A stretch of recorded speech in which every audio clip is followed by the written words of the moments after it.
35 years after Abraham Lincoln's assassination, his coffin was unexpectedly opened on September 26, 1901. What the 23 witnesses saw stunned them. Lincoln's face was still recognizable, his features eerily peaceful, despite the passage of time and signs of decay. Among those present was 13-year-old Fleetwood Lindley, whose haunting memory of that day stayed with him until his death in 1963. And now, we're about to unveil one of America's most unsettling and mysterious presidential moments. The silent casket. When the lid of Abraham Lincoln's coffin was finally lifted, it wasn't historians or government officials standing there. It was two local plumbers, Leon Hopkins and Charles Willey. They had been chosen by Robert Todd Lincoln, the president's only surviving son, who wanted absolute proof that his father's body was still inside, after years of rumors claiming it had been stolen or replaced. It had been 35 years since Lincoln's death, and inside that small tomb in Springfield, Illinois, a group of 23 witnesses gathered. Some were close to the Lincoln family. Others were local craftsmen called in to help seal the coffin for good. No cameras, no reporters, just a few men and the weight of history staring back at them. Hopkins and Willey carefully removed the lid. The smell of time filled the room, thick and musty. For a long moment, no one spoke. The faint beam of light revealed a face still recognizable after decades in the ground. The tall forehead, the familiar beard, and even the mole on his right cheek. It was Abraham Lincoln. Some witnesses stepped closer, their curiosity fighting their fear. Others turned away, unable to look.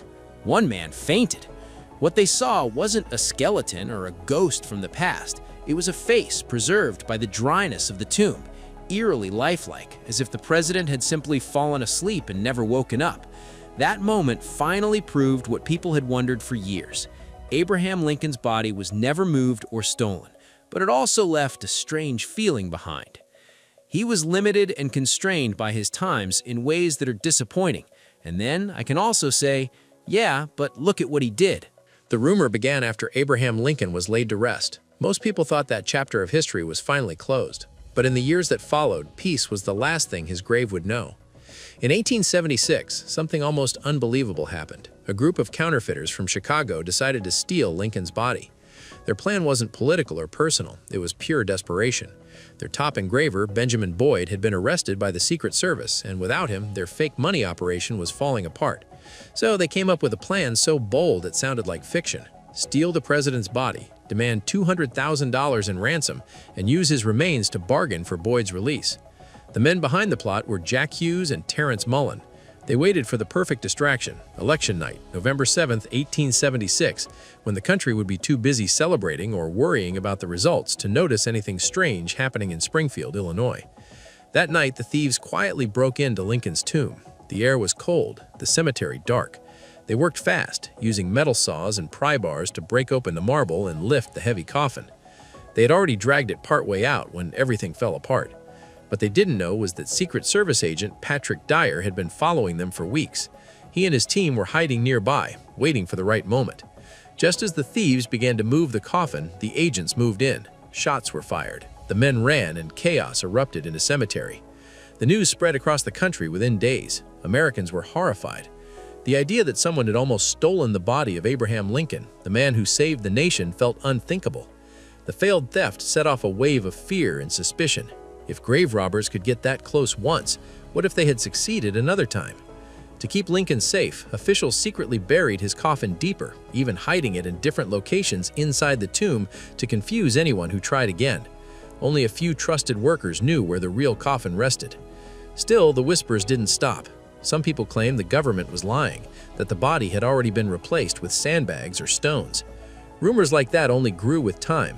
Visitors said they'd heard strange stories, that the real Lincoln wasn't even there anymore. By the turn of the century, the curiosity became too much to ignore. The only way to end the speculation once and for all was to do the unthinkable, open the coffin and see what was really inside. The flashback. The night of April 15, 1865 was a night that changed America forever. Inside Ford's Theater in Washington, laughter filled the room as the audience enjoyed the play. Then came a single gunshot that shattered the air. Sic semper tyranny. Abraham Lincoln, the 16th President of the United States, was struck by John Wilkes Booth. Within seconds, the cheerful crowd turned into chaos. People screamed, soldiers rushed to the stage, and word of the tragedy spread through the streets like wildfire. By morning, the entire nation was grieving. Church bells rang, flags were lowered, and thousands gathered in tears. The man who had led the country through its darkest war was gone. His body was carefully prepared and placed in a coffin, then carried through the Capitol under heavy guard. But you might think that's the end of Lincoln's journey. No, it was the beginning of a strange and uneasy story that would follow his body for many years. Over time, his coffin was moved several times. Officials feared grave robbers might try to steal the president's body and demand a ransom. Each move was done quietly, with only a handful of trusted people present, and each time they buried him deeper, hoping to end the rumors. The funeral train that carried him across the country was slow and solemn. Millions gathered along the tracks to say goodbye as it passed by, wrapped in black drapes and flickering lanterns. Old photographs show candle-lit vigils and silent crowds standing shoulder to shoulder in mourning. Lincoln's final resting place was meant to bring peace, but people began to question whether his body truly rested where it should. Those doubts would eventually lead to a decision that would make our jaws drop. Someone would open the coffin to find out the truth. The rising suspicion. After the failed theft in 1876, you'd think Lincoln's tomb would finally be safe. But it wasn't that simple.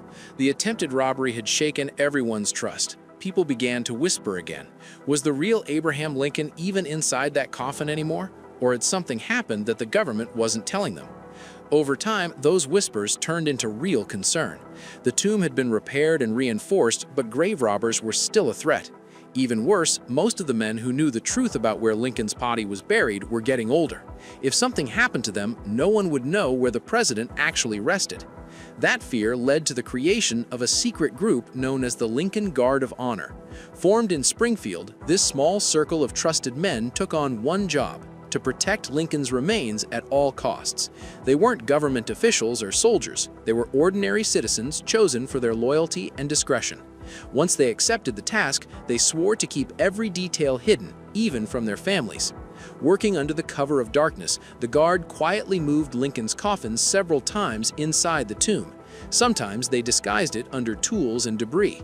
At other times, they buried it beneath bricks and wood so that no thief could ever find it. Each move was done in silence, with no record left behind. The fewer people who knew, the safer Lincoln's body would be, or so they hoped. But this secrecy came with a price. As the years passed, even members of the Guard began to lose track of where the coffin actually was.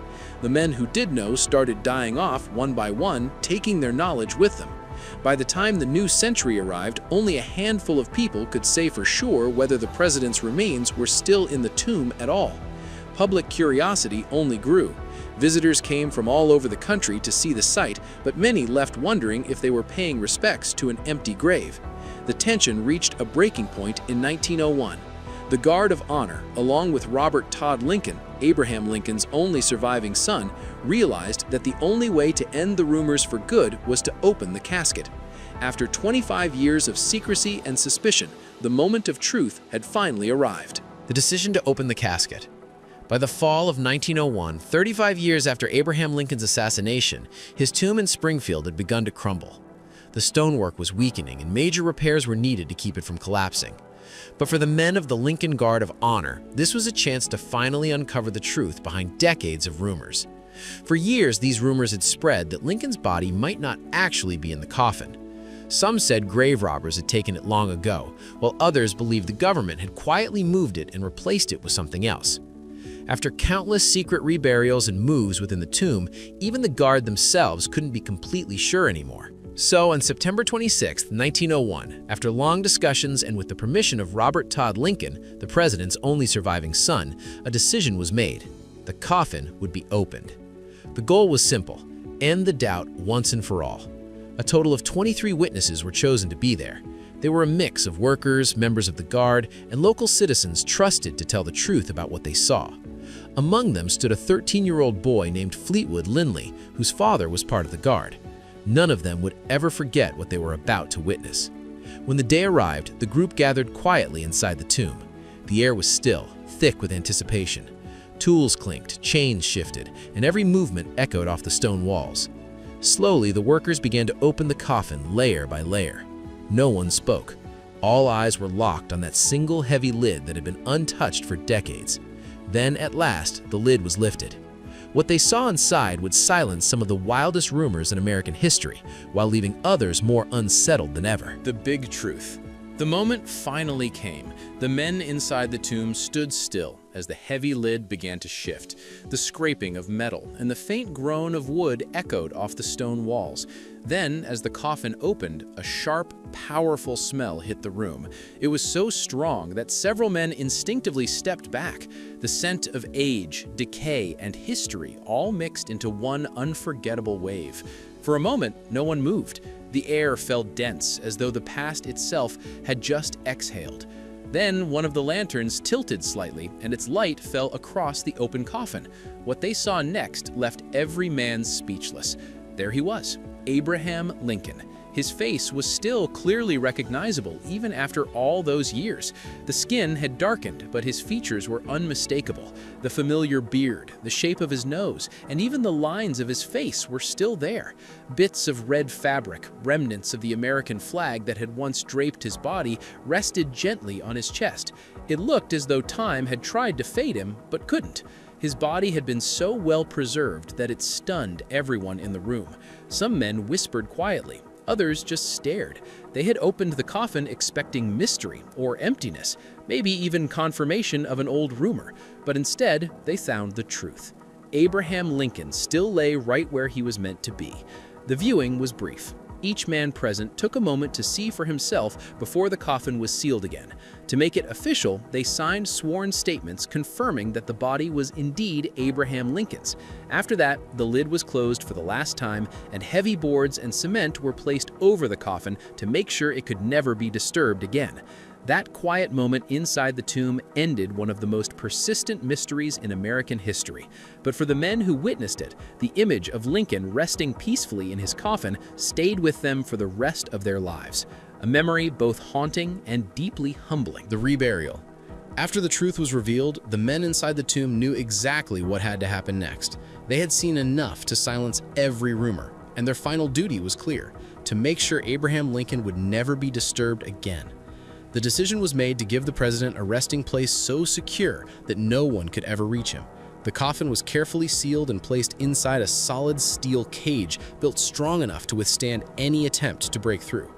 But even that wasn't enough. The men wanted absolute certainty, so workers began pouring concrete, not just a thin layer, but 10 full feet of it. They poured it slowly, filling every space around the steel cage until the coffin was buried deep beneath an immovable slab of stone and cement. Once it hardened, there would be no way in. Not for thieves, not for curiosity, not even for time itself. When the last of the concrete settled, the tomb fell silent. Those who stood there knew they had just witnessed the end of something extraordinary. For decades, Lincoln's peace had been interrupted by rumors, by fear, and by secrecy. But now, at last, he was beyond all of it. 10 feet under, encased in steel and stone, Abraham Lincoln was finally untouchable. The man who had once held a divided nation together could finally rest in the same unbreakable peace he had spent his life fighting to create. Outside, the world moved on, unaware that beneath the quiet ground of Springfield, a chapter of American history had just been sealed forever.